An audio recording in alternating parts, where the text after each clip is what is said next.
성령 하나님 나를 만지소서.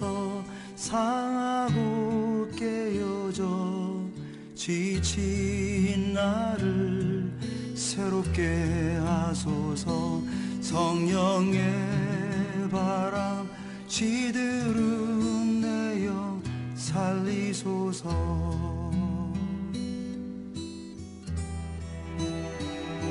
성령 하나님 이 땅 고치소서. 죄악의 어둠 속 헤매는 우리 태워주소서. 성령의 불로 세상 헛된 맘 태우소서.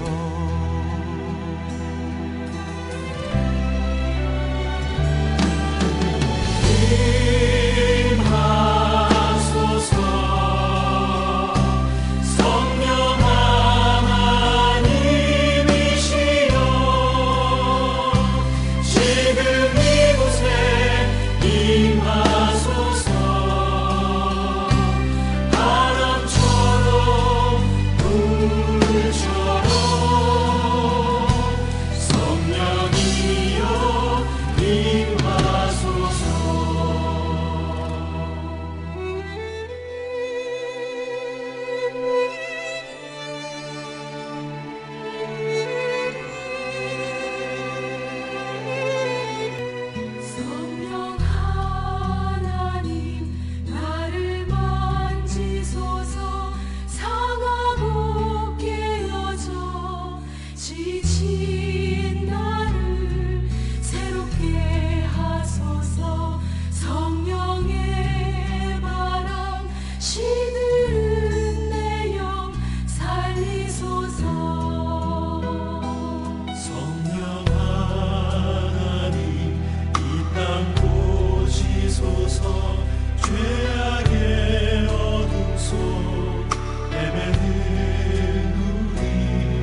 살아계신 하나님, 주님께서 저희를 보호하사 지난 사흘 동안에도 세상 가운데 열심으로 살아가던 저희가 트리니티 성경 공부 자리에 앉았습니다. 하나님의 사랑을 입어 평안 가운데 살았던 지난 시간이었음을 고백합니다. 이 땅에 몸을 두고 있으나 저희의 심령은 하늘에 두고 소망 가운데 지냈습니다. 하늘의 위로로 소생의 힘을 얻었음을 감사드립니다. 좋으신 하나님 아버지, 하나님의 자녀답게 살지 못했던 시간들을 고백합니다. 사람들의 눈에는 잠시 감출 수 있어도 하나님의 불꽃 같으신 눈동자 앞에서는 그대로 드러날 뿐이오니 저희의 죄를 용서하여 주시옵소서. 이 나라와 민족을 지키시는 하나님, 베푸신 은혜 가운데 새로운 소망을 가지며 우리 주님의 피값으로 사신 교회를 온전하게 하셔서 하나님의 나라의 평강을 맛보게 하옵소서. 이 좋은 시간에 목사님의 성경 공부를 통해서 더욱더 예수님을 알아가는 시간이 되게 하옵소서.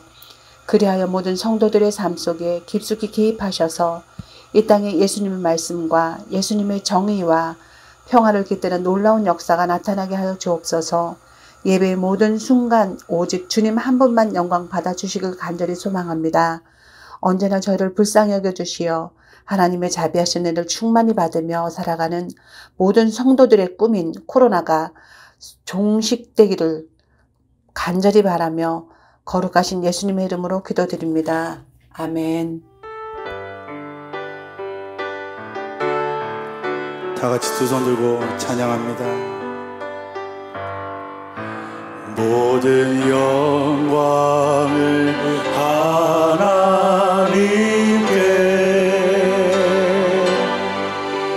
모든 영광을 하나님께,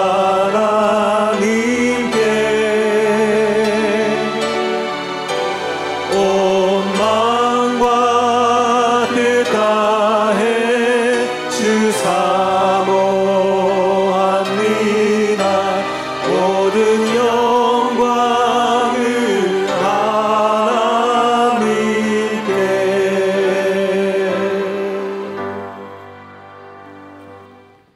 오늘 우리에게 주시는 하나님 말씀은 요한복음 10장 11절과 12절입니다.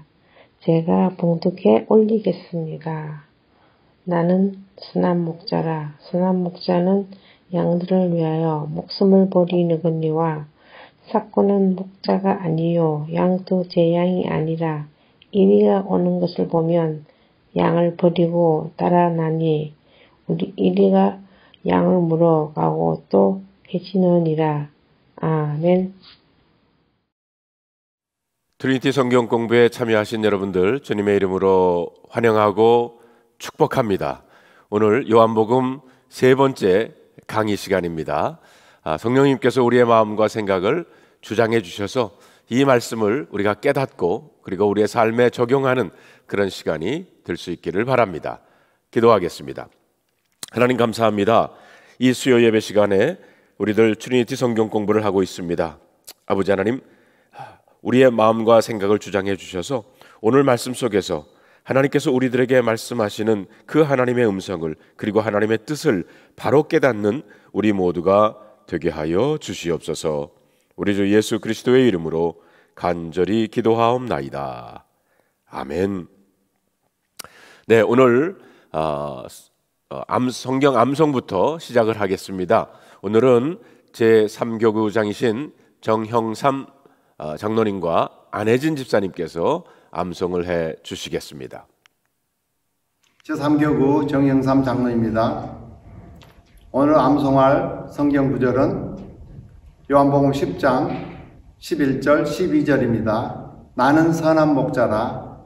선한 목자는 양들을 위하여 목숨을 버리거니와 삭구는 목자가 아니요 양도 제 양이 아니라 이리가 오는 것을 보면 양을 버리고 달아나나니 이리가 양을 물어가고 또 해치느니라. 아멘. 요한복음 10장 11절 12절입니다. 제3교구 안혜진 집사입니다. 오늘 암송할 성경 구절은 요한복음 10장 11절 12절입니다. 나는 선한 목자라. 선한 목자는 양들을 위하여 목숨을 버리거니와 삭고는 목자가 아니요 양도 제 양이 아니라 이리가 오는 것을 보면 양을 버리고 달아나느니 이리가 양을 물어가고 또 해치느니라. 아멘. 요한복음 10장 11절 12절 말씀입니다. 여러분, 요한복음은 요한복음의 기록의 목적을 분명하게 기록하고 있죠. 요한복음 20장 30절로 31절에 있는 말씀을 우리 다 같이 한번 읽어보겠습니다. 예수께서 제자들 앞에서 이 책에 기록되지 아니한 다른 표적도 많이 행하셨으나 오직 이것을 기록함은 너희로 예수께서 하나님의 아들 그리스도이심을 믿게 하려 함이요 또 너희로 믿고 그 이름을 힘입어 생명을 얻게 하려 함이니라. 네, 이렇게 예수님께서 표적이라고 그러셨죠. 표적을 행하신 것은 바로 예수님이 그동안 기다렸던 메시아 그리스도임을 믿게 하기 위함이고요, 우리로 하여금 생명, 구원의 생명을 얻게 하려 함이다라고 했습니다. 요한복음에는 7가지, 여러 예수님께서 더 많은 기적을 행하셨지만 7가지 표적을 행하셨고, 그리고 그 행하신 그 기록을 요한복음에 7가지로 기록하고 있습니다. 그런데 여러분, 그 요한복음에 서실 그 방식을 좀 보면요, 요한은요 복음서를 기록할 때 예수님에 관한 표적과 그 사건의 의미를 해석하는 말씀을 연결해 가지고 서술하는 그런 방식을 취하고 있습니다.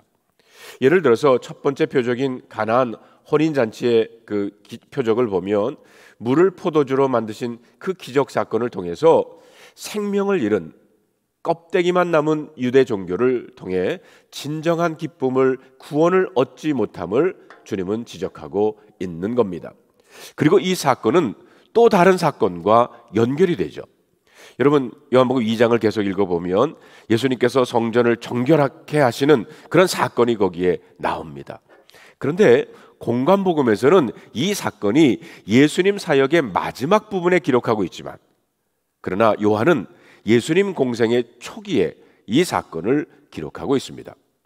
이것은 예수님이 하나님의 아들이고 자신이 성전이라는 아들의 권위를 처음부터 강조하고 있는 겁니다. 다시 말해서 새 종교의 시작을 예수님은 알리고 있는 것입니다. 그리고 3장에 나오는 니고데모 사건, 그리고 4장에 나오는 이 수가성 사마리아 여인, 이 두 사람은 세상적인 눈으로 전혀 다른 사람들이지만 이 두 사람 역시 옛 종교를 통해 구원을 받을 수 없음을 예수와의 만남을 통해서 이 두 사람은 깨닫게 됩니다. 또한 한 사건에 두 교훈이 연결된 경우도 있습니다.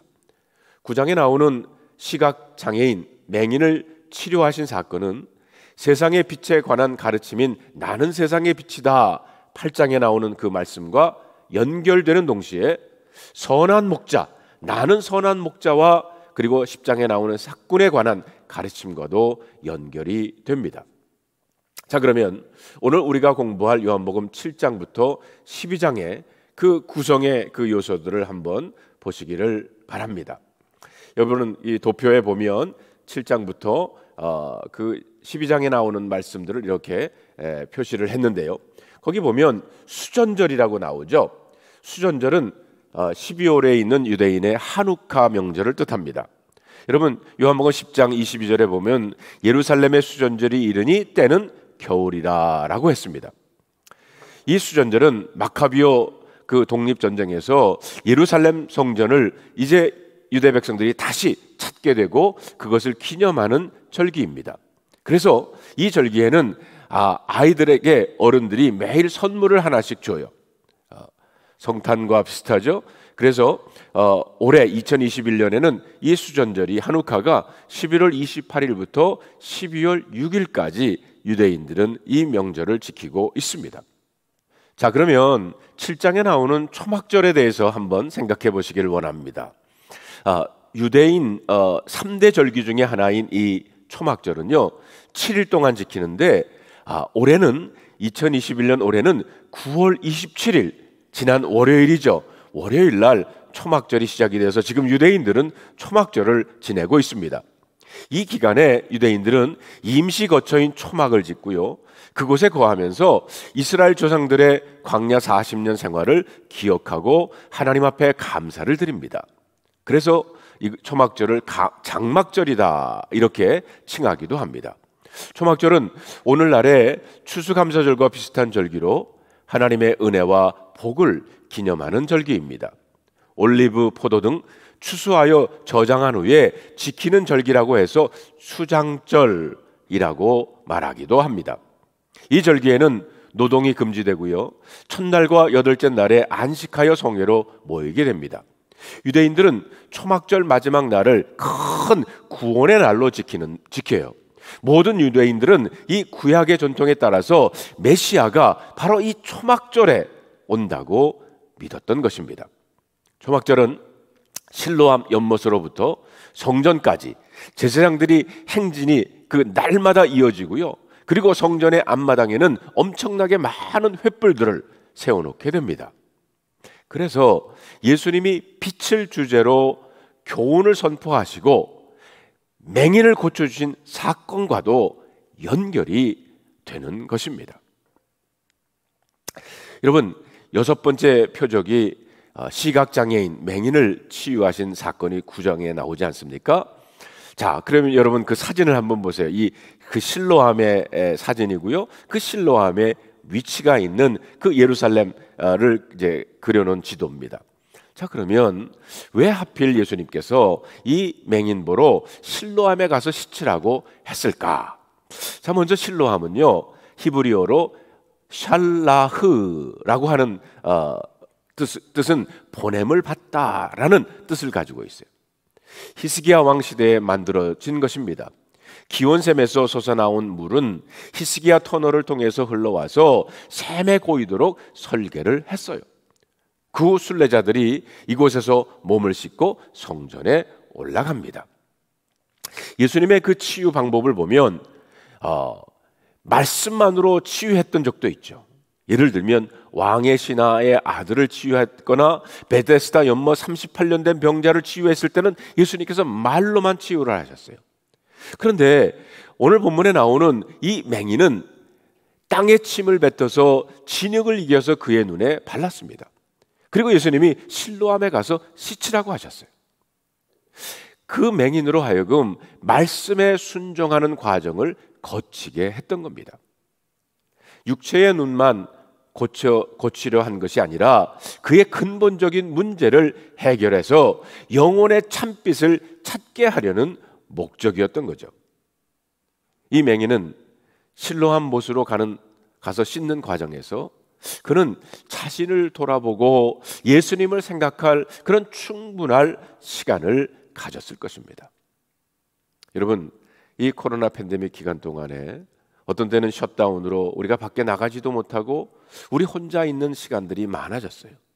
아마 이 본문에 나오는 맹인처럼 정말 내 자신을 돌아보고 그리고 하나님과 나와의 관계를 그 어떤 관계인가 하는 것을 다시 한번 돌아보는 그런 시간들을 우리들은 갖고 있습니다. 이 실로암 못은 예루살렘 남동쪽에 위치하고 있는데 맹인이 있는 곳에서 걸어가기에는 많은 노력과 결심과 믿음이 요구되었습니다. 또한 그때가 초막절이라고 하지 않았습니까? 초막절에는 예루살렘에 많은 사람들이 모였습니다. 실로암, 보냄을 받았다. 이 맹인은 그 실로암까지 많은 사람들을 해치고 가야만 했습니다. 아버지로부터 보냄을 받은 예수가 눈을 뜨게 하기 위해서 맹인을 보내시는 것은 어떻게 보면 보냄의 신학, 어느 성서학자는 그렇게 말하고 있어요. 보냄의 신학이 여기에 담겨져 있다라고 했습니다. 이 사건에서 태어날 때부터 시각장애인이었던 사람은 단순한 개인 그 이상을 의미한다는 거예요. 그는 특별한 체험을 통해서 믿음을 갖고 예수님을 만난 대변인, 전도자로 발전하게 된다는 것입니다. 그는 예수님과 첫 번째 만남은 눈을 뜨게 되지만 예수님이 누구인지를 알지를 못했어요. 유대 공동체에서 출교당한 뒤에 예수님과 두 번째 만남을 통해서 그분이 누구인지 확실하게 알게 되고 그리고 믿음을 갖게 됩니다. 여러분, 요한복음 9장 35절로 38절에 있는 말씀을 보겠습니다.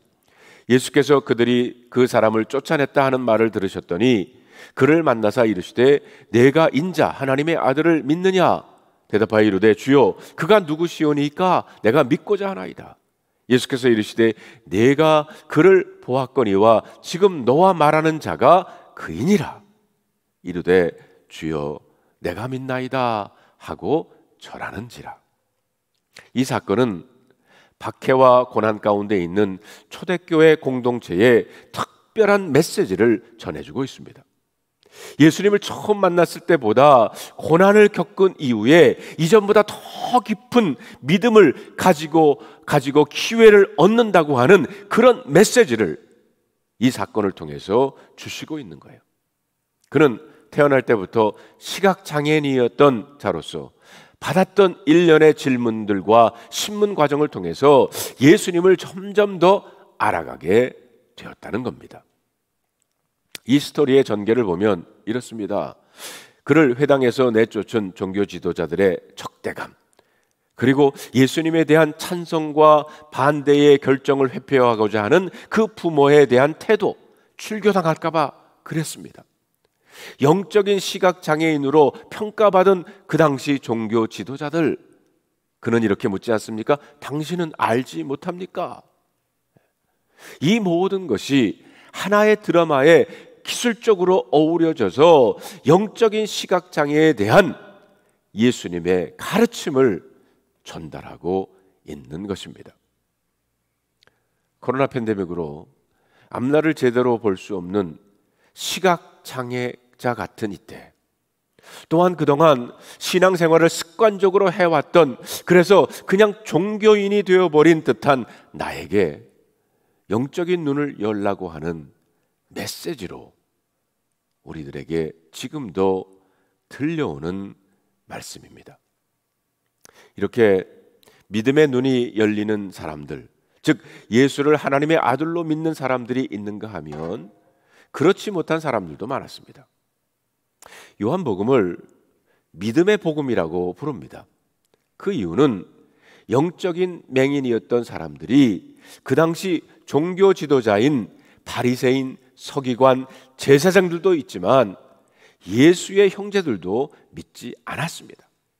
7장 5절에 보면 이는 그 형제들까지도 예수를 믿지 아니함이라.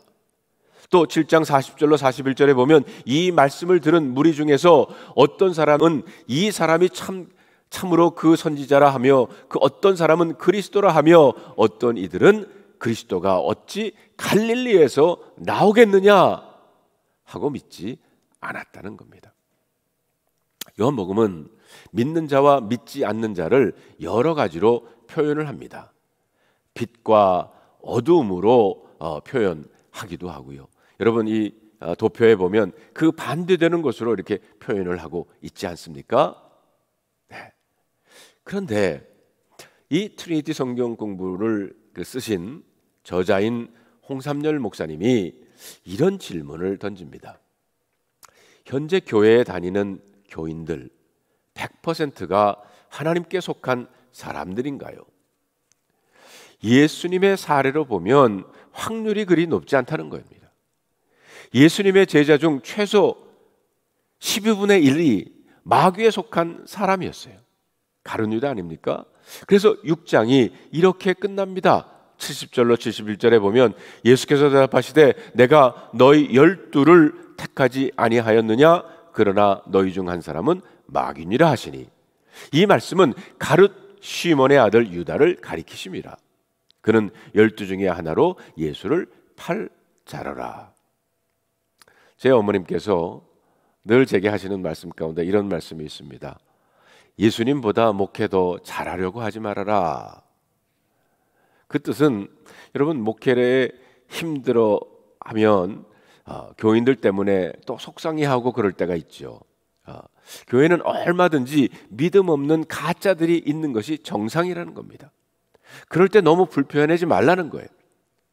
우리들이 최선을 다하지만 하나님께서 역사하지 않으면 절대 변하지 않는다는 거죠. 교인 중에 12분의 1은 유다 같은 사람도 있을 수 있다는 겁니다. 제가 바라기는 우리 교회는 어떨까요? 그렇지 않기를 바랍니다. 특별히 트리니티 성경 공부에 참여하신 여러분들은 이 말씀을 통해서 다시 한번 믿음의 사람들이 되시기를 주님의 이름으로 축복합니다. 자, 11장에 보면 7번째 표적이 나오는데 어떻게 보면 표적의 클라이맥스죠. 나사로의 부활 사건입니다.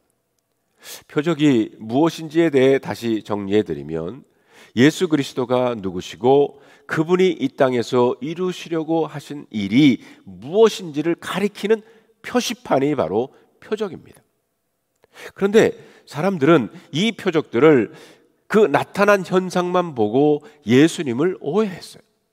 예수님을 이 세상에서 우리를 행복하게 해주고 특히 이스라엘을 가장 강력한 나라로 만들어 모든 세상을 다스리게 해주실 잘못된 메시아로 생각했던 겁니다. 예수님은 그런 이들을 거절하며 예수님이 진짜 주고 싶은 것이 무엇인지를 말씀해 주셨어요. 우선 나사로의 이름의 의미가 중요합니다. 나사로는 하나님의 도움 혹은 하나님께서 도우시다라는 의미를 가지고 있어요. 이는 죽은 자의 부활이 인간의 노력이나 행위가 아니라 하나님께서 도와주셔야 가능함을 알려주시기 위함이었습니다. 두 번째로 복음서에는 또 다른 나사로가 나오는데요. 누가복음 16장에 나오는 거지 나사로입니다.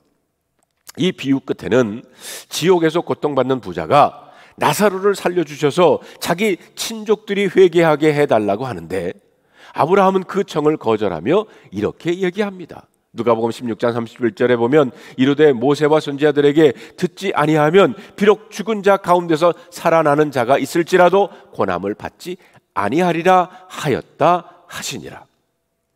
예수님은 나사로를 살리신 이 표적을 통해서 누가복음에서 했던 거지 나사로의 비유를 그대로 증명해 보이시고 있는 겁니다. 예수님이 나사로를 살려내셔서 수많은 사람들이 예수님을 믿게 되자 종교 지도자들은 표적을 보고 예수님을 믿지 않고 예수님은 물론 나사로도 죽이려고 했습니다. 자, 그러면 이제 마지막 표적이 정말 무엇을 의미하는지 본론으로 들어가 보겠습니다. 이 표적 역시 예수님께서 죽은 자의 부활을 통해서 자신을 믿는 자의 영원한 생명을 얻음을 알려주기 위한 것이었습니다. 요한은 이 표적을 첫 번째 표적인 가나 혼인잔치에 빗대어서 대조해 보입니다. 다시 말하면 이 표적이 구약 때부터 예언되었던 예수 그리스도의 유월절, 즉 십자가의 사건에 대한 것임을 알려주십니다. 요한복음 11장 25절로 26절에 보면 예수께서 이르시되 나는 부활이요 생명이니 나를 믿는 자는 죽어도 살겠고 무릇 살아서 나를 믿는 자는 영원히 죽지 아니하리니 이것을 내가 믿느냐.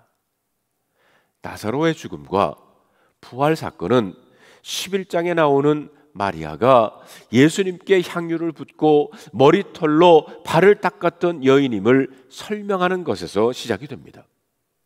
이는 곧바로 이 이야기가 예수님의 죽음에 관한 이야기임을 암시하는 것입니다. 11장 앞에 붙어있는 10장 39절에서 42절까지의 내용을 보시면 유대인들이 예수님을 잡으려고 했으나 벗어났고 예수님은 요한이 처음 세례를 베푸셨던 장소로 가서 머무셨으며 많은 사람들이 이를 믿는 장면이 등장하고 있습니다. 그리고 그 뒤에 나사로의 죽음과 부활이 등장합니다. 이는 사실 요한복음 1장의 내용을 다시 정리해 놓은 것입니다. 빛이 오셨는데 그 빛이 자기 백성들에게 거절당했습니다. 그리고 그 빛을 증거하는 누군가 세례 요한이죠. 등장하자 예수님의 제자들이 생기기를 시작합니다. 그 뒤 7일 되던 날 일어난 사건이 바로 가나의 혼인잔치에서의 표적, 물을 포도주로 바꾸신 겁니다. 이 첫 번째 표적에서 포도주가 예수님의 보혈을 상징했듯이 지금 동일한 구조로 일곱 번째 표적에서 나사로의 죽음과 부활에 대해서 설명을 하고 있습니다. 다시 말해서 요한은 첫 번째와 마지막 표적이 같은 메시지를 담고 있는 다른 사건임을 표현하고 싶어서 의도적으로 같은 구조를 사용하고 있는 것입니다. 포도주가 떨어진 잔치는 히브리 사람들에게 있어서 기쁨이 아니며 이는 슬픔이었습니다. 혼인잔치에서 예상치 못하게 맛이 더 좋은 포도주가 생김으로 슬픔의 잔치가 다시 기쁨의 잔치가 되었습니다. 마찬가지로 누군가의 죽음은 가장 큰 슬픔입니다. 그런데 주님의 능력의 은혜가 쏟아져서 그가 다시 살아났어요. 기쁨이죠. 이렇게 둘 다 슬픔에서 시작해서 기쁨으로 끝나며 그 사이에 예수 그리스도의 십자가와 보혈이 들어가 있다는 겁니다. 가나의 혼인잔치에서는 예수님의 보혈을 상징하는 포도주로 기쁨의 잔치가 되었고요, 나사로는 예수님의 십자가를 전제로 부활을 하게 되었다는 겁니다. 나사로의 죽음과 부활 사건은 앞으로 오는 예수 그리스도의 십자가와의 죽음과 부활을 말하고 있는 겁니다. 그래서 예수님께서 나사로가 병이 든 것은 하나님의 영광을 위한 것이며 그로 말미암아 아들이 영광을 얻을 것이다, 이렇게 말씀하셨던 것입니다. 요한복음 11장 4절에 보면 예수께서 들으시고 이르시되 이 병은 죽을 병이 아니라 하나님의 영광을 위하며 하나님의 아들이 이로 말미암아 영광을 받게 하려 함이니라. 그래서 나사로는 예수님이 그러했듯이 완전히 죽어야 했고, 예수님이 나사로가 병에 걸렸다는 말씀을 들었음에도 이틀을 더 기다리신 겁니다. 이는 죽음에 묶여 완전히 죽은 인간의 상태와 완전히 죽어서 장사 지낸 바 된 예수님의 상태를 나타내기 위함이었습니다. 자, 8장에 가보면 간음하다 잡힌 여인의 사건이 거기에 기록이 되고 있습니다. 그런데 여러분, 요한복음 7장 53절에서 8장 11절은 여러분 성경에 보면 괄호로 이렇게 묶여져 있어요. 근데 이렇게 괄호 쳐 있는 곳이 성경에, 특별히 요한복음에 한 군데 더 있어요. 어디인지 아십니까? 바로 베데스다 연못 38년 된 병자의 기록에 보면 거기에 괄호친 게 나와요. 그것이 바로 요한복음 5장 4절에 있는 말씀입니다. 거기 보면 물의 움직임을 기다리니 이는 천사가 가끔 못에 내려와 물을 움직이게 하는데 움직인 후에 먼저 들어가는 자는 어떤 병에 걸렸든지 낫게 되미려라. 여기에 대해서 신약학자 제인 하찌라고 하는 사람이 헬라어 원본에 기록되어 있다는 그 근거로 이것은 헬라어 원본에 기록되어 있다는 근거로 6가지 이유를 설명하고 있어요. 대부분의 헬라어 사본에는 이 본문이 실려 있고요. 또 현재의 정경은 3세기 초대 교부 투틀리안에 의해서 인정을 받았고요. 수많은 번역본과 교부들이 그 본문을 사용했고요. 그리고 문체상 반대할 근거가 없고요. 일부 사본에 본문을 의도적으로 생략한 것은 본문을 이교도의 문화로 잘못 인식한 데 그 원인이 있다고 그랬고요. 그리고 3절에 기록된 모든 병자들의 진술과 7절에 기록된 병자의 반응을 볼 때 문맥상 4절은 반드시 존재해야 된다, 이렇게 말씀하고 있습니다. 자, 그런데 이 8장에 나오는 간음하다 잡혀온 여인의 스토리가 빠져야 전체적인 문맥이 초막절에 일어난 이야기로 매우 자연스럽게 연결이 됩니다. 여러분, 이 가로 안에 있는 건 옛날 어떤 성경에는 이 기록이 빠져 있어요. 그래서 여러 정황으로 볼 때 이 글은 요한의 글로 보기가 어렵다는 겁니다. 그렇다고 허구라는 말은 아닙니다. 글이 전하는 메시지는 예수 그리스도의 핵심의 사상을 담고 있고 어느 누가 보아도 예수님께서 행하신 일임을 결코 부인할 수 없는 사건입니다.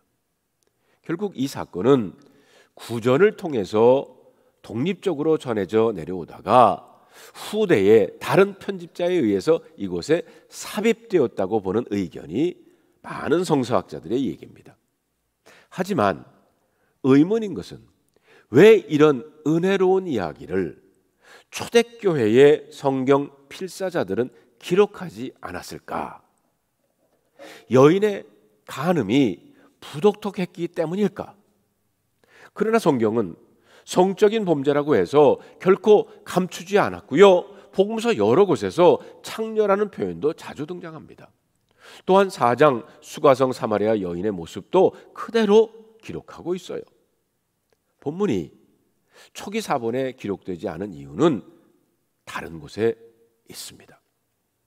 초대교회에 대한 박해 시기가 지나게 되자 교회의 가장 큰 이슈로 급부상한 것은 다름 아닌 배교자, 믿음을 배반한 배교자들에 대한 처리 문제였었어요. 당시의 교회는 외부적으로는 이단과 맞서야 했고요, 내부적으로는 박해 때 신앙을 부인했던 배교자들 때문에 골머리를 썩고 있었어요. 교회는 순수한 성도들의 공동체이지 죄인들의 공동체가 아니라는 사실을 주장하면서 이단들을 정죄하고 배교자들을 추방하는 일에 열심이었습니다. 하지만 오늘의 본문은 특별한 회개의 행위를 보이지 않았음에도 불구하고 여인을 너그럽게 용서해 주는 내용을 담고 있다는 거예요. 그 점은 당시 교회의 기강을 잡아가는 자들에게는 매우 받아들이기 힘든 이야기일 뿐 아니라 자칫 수많은 배교자들을 양산하거나 교회의 순수성을 어지럽힐 위험성이 있었다는 겁니다. 때문에 본문은 고대 사본들 속에 자리 잡지 못하고 후대 서방교회에 의해서 성경에 등장하게 됩니다.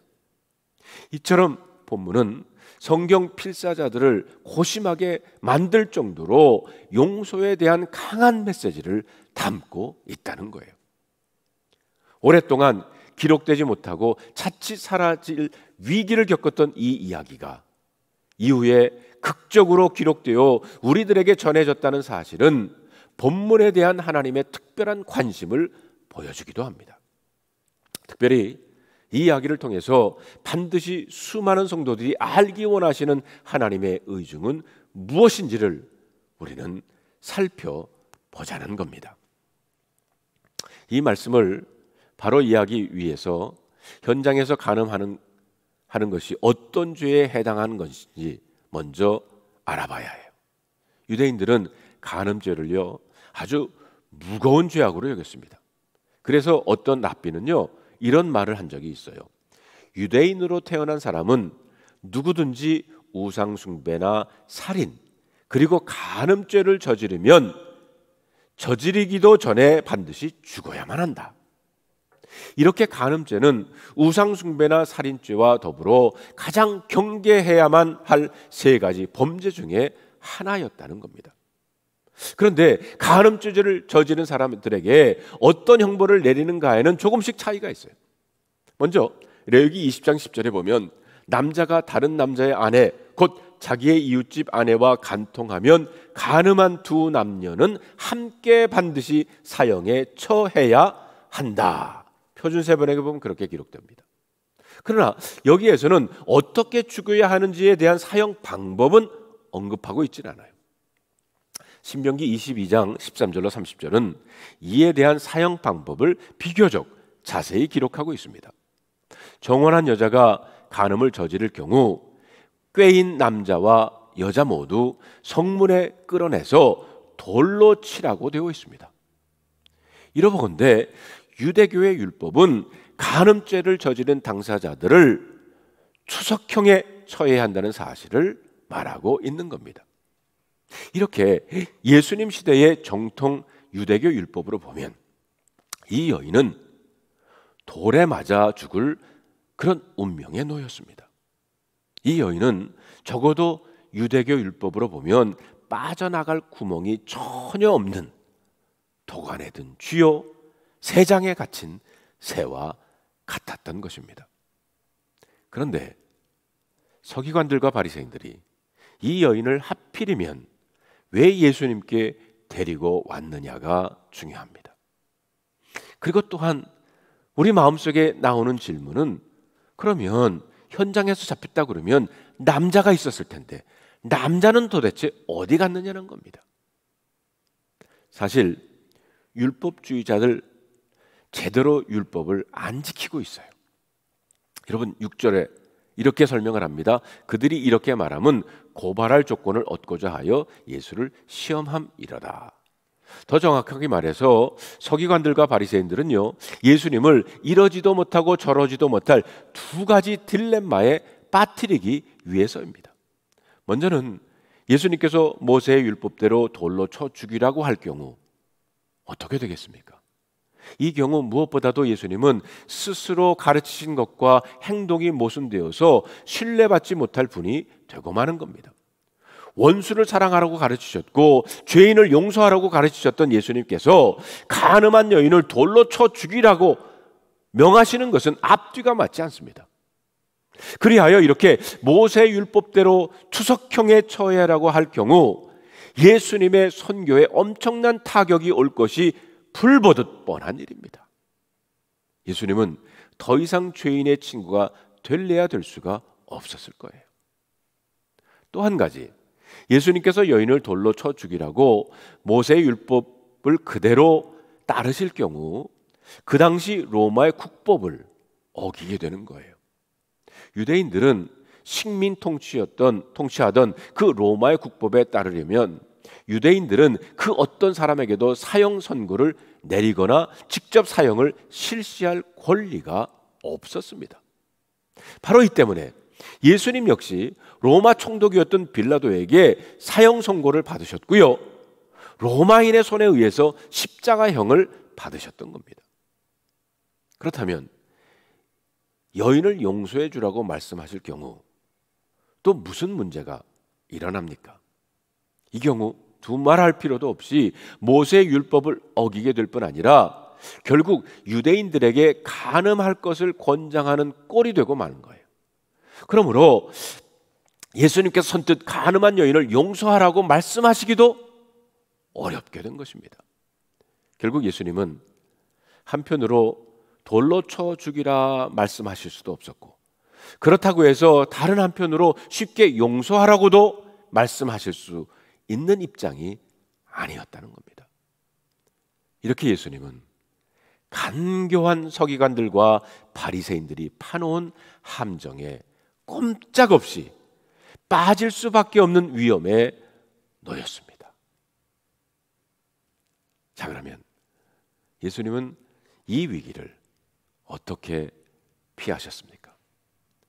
6절에 보니까 서기관들과 바리새인들이 여자를 가운데 세우고 예수님께 가부간의 판단을 요구했을 때 예수님은 몸을 굽혀서 손가락으로 무엇인가 땅에 쓰셨다고 그랬어요. 예수님께서 이런 행동을 왜 하셨을까요? 도대체 땅바닥에 쓰인 글의 내용은 무엇이었을까요? 먼저 주님께서 난처한 질문을 받으셨을 때 몸을 굽혀 땅에 글을 쓰신 이유는 4가지 정도로 추측해 볼 수가 있습니다. 첫째는 서기관들과 바리새인들의 질문에 가시가 들어있음을 알아차린 예수님께서 잠시 시간이 필요로 했기 때문에 그렇게 하셨다고 볼 수가 있습니다. 예수님은 거의 본능적으로 서기관들과 바리새인들의 그 저의를 알아차시셨던 겁니다. 그래서 깊은 생각 없이 즉답을 하셨다가는 저들이 파놓은 함정에 빠질 것이라는 사실을 깨달으시고 지혜롭게 비켜나갈 시간이 잠시 필요하셨기에 땅에 글을 쓰는 신용을 했다고 볼 수도 있습니다. 성도 여러분, 우리들에게도 이런 예수님의 마음과 태도를 배워야 합니다. 너무 빨리 반응하다가 실수하는 경우 많습니다. 잠시 땅에 무언가를 쓰는 그런 시간의 여유가 저와 여러분에게도 필요할 때가 있다는 겁니다. 둘째로 성경의 어떤 사본을 보면 예수님께서 아무 말씀도 못 들으신 것처럼 하시고는 땅에 글을 쓰셨다, 이렇게 기록되어 있기도 합니다. 이 경우 예수님께서는 의도적으로 서기관들과 바리새인들이 이 여자의 죄목을 다시 한번 되풀이하도록 유도하실 요량이라고 해석할 수가 있어요.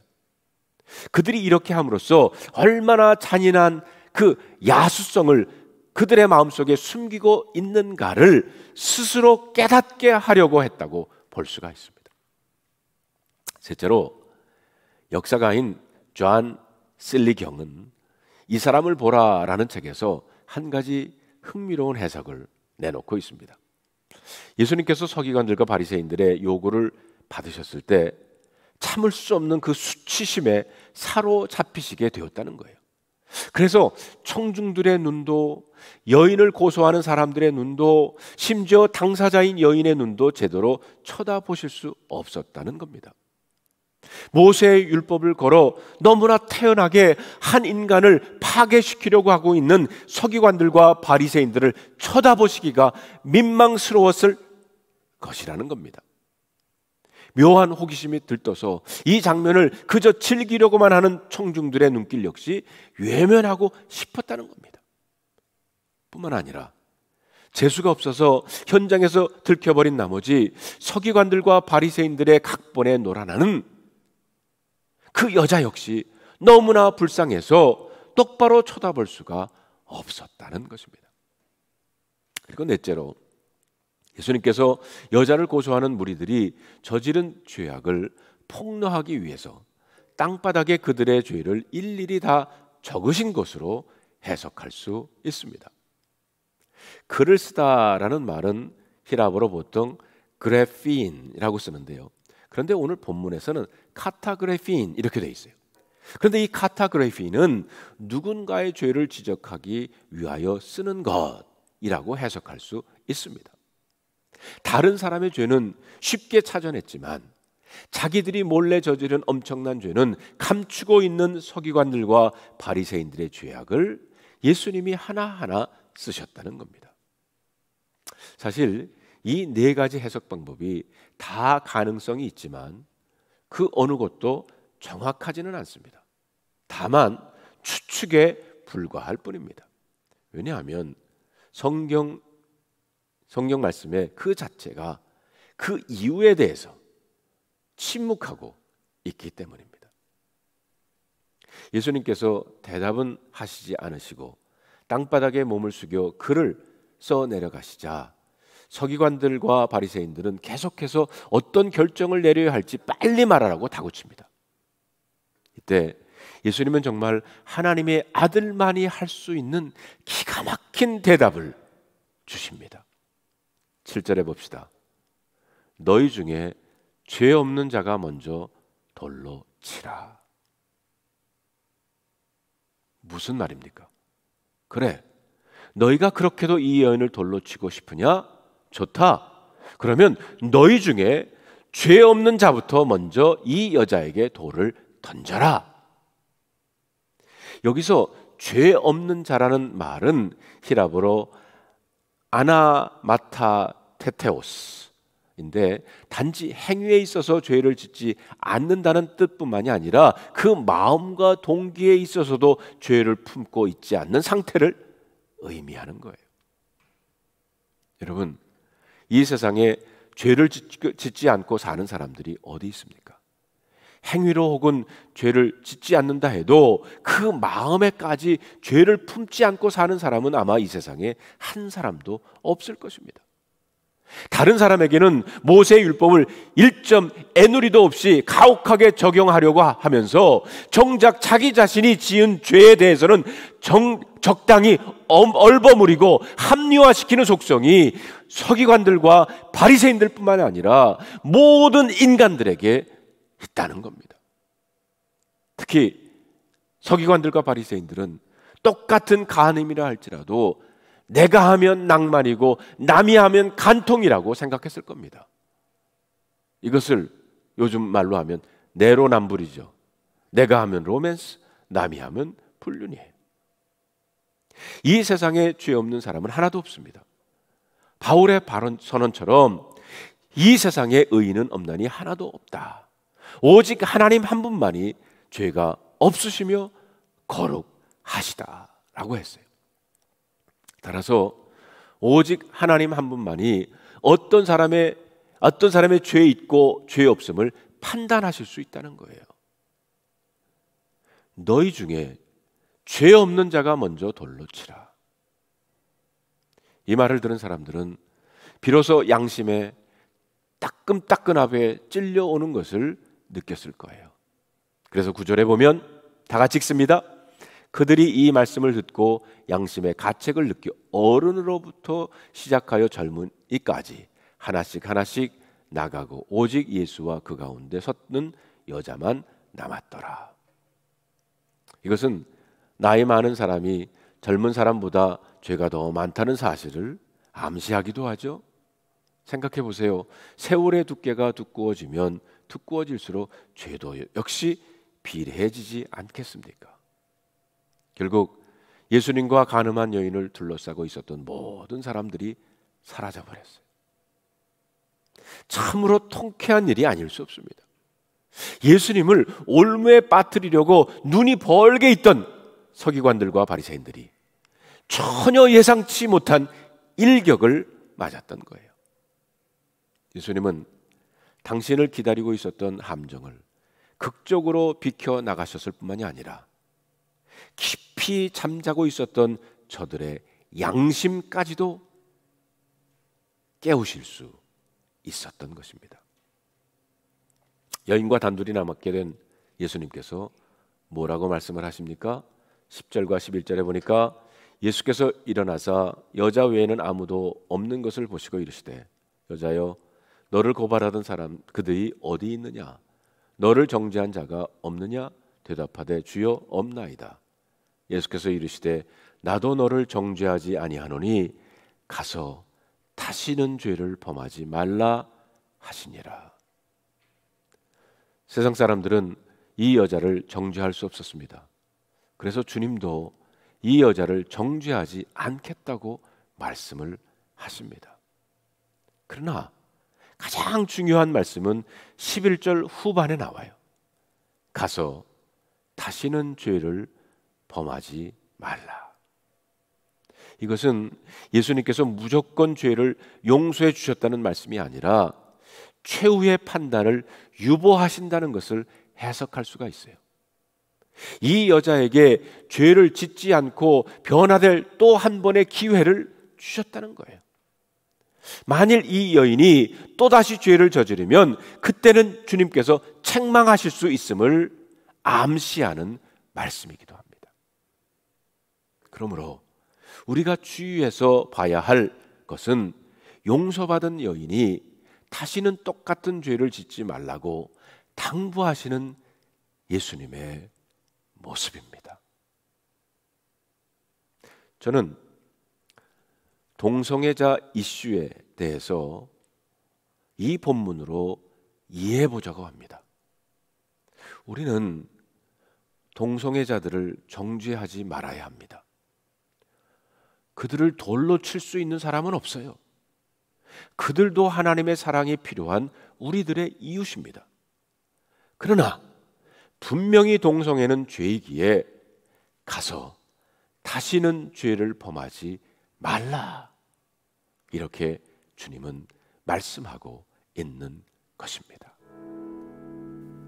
지난주에도 여러분들이 숙제를 아주 잘 해주시고 또 진솔하게 그리고 길게 써주셔서 제가 여러분들의 숙제를 읽는 가운데 큰 은혜를 받게 됐습니다. 그 중에 하나를 여러분들에게 소개할까 합니다. 돈과 쾌락으로 가득 채우며 살았던 돌 항아리인 내게 주님은 어느 날 찾아오셔서 돌 항아리인 내 안에 포도주와 같은 예수님의 보혈로 가득 채워 주셨습니다. 그 보혈에 흠뻑 취해 열심을 다해 섬기며 사랑하며 전하며 살았습니다. 그러나 그 열정은 많은 사역을 하면서 부딪히고 갈등하면서 식어져 갔고 종교인으로 타락하며 형식적인 신앙생활을 하게 되었습니다. 이런 나에게 팬데믹은 더욱더 교회를 멀리하게 했고 세상과 적당히 타협하며 살아가도록 만들었습니다. 나태하고 게으르며 책임감 없이 될 대로 되라는 식으로 자포자기하며 하루하루를 의미 없이 보냈고 우울증까지 갖게 되었습니다.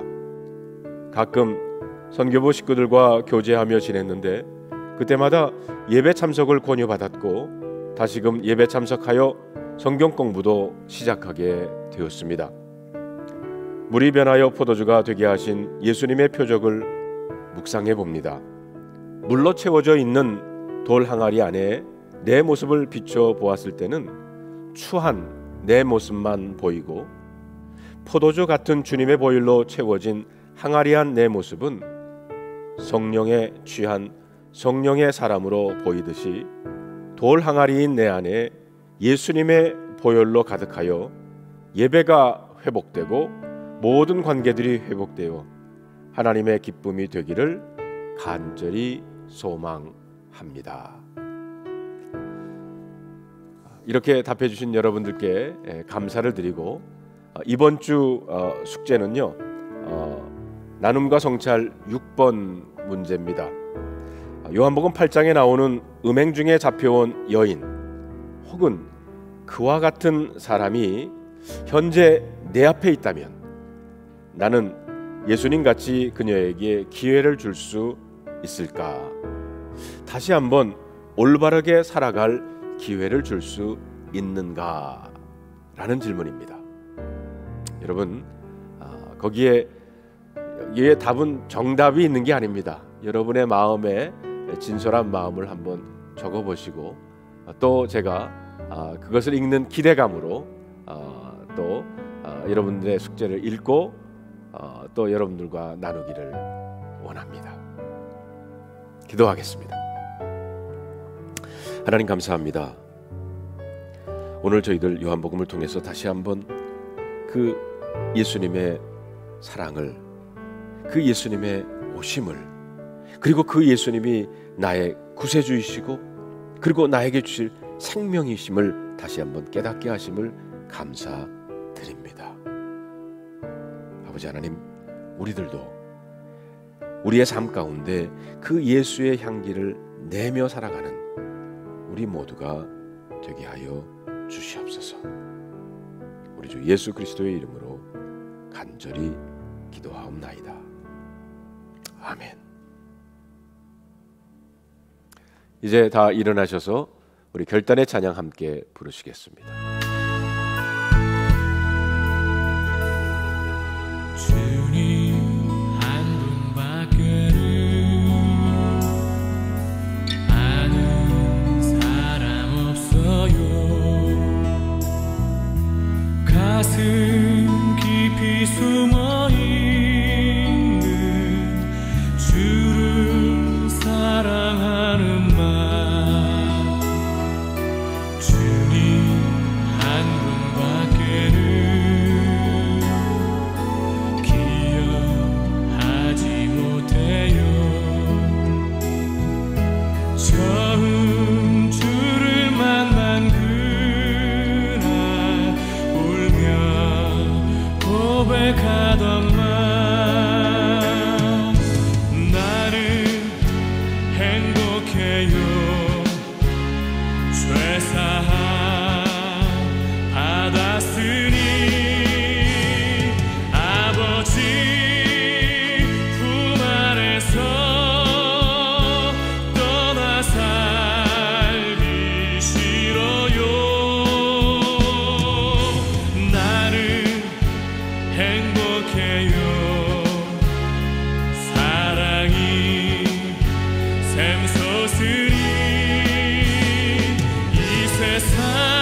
가슴 뜨거우게 주님 비가 흘러요. 주님 한 분밖에는 약속한이 없어요. 나를 믿고 따르는 자 반석 위에 서리라. 나는 행복해요. 죄사함 받았으니 아버지 품 안에서 떠나 살기 싫어요. 나는 행복해요. 사랑이 샘솟으니 이 세상 무엇이든 채우고 떠남아요.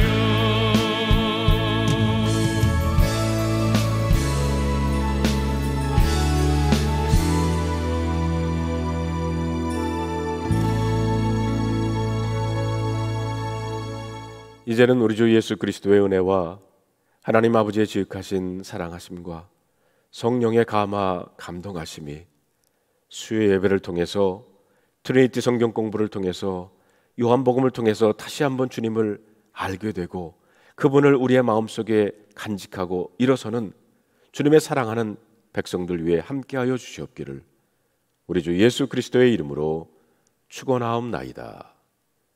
아멘.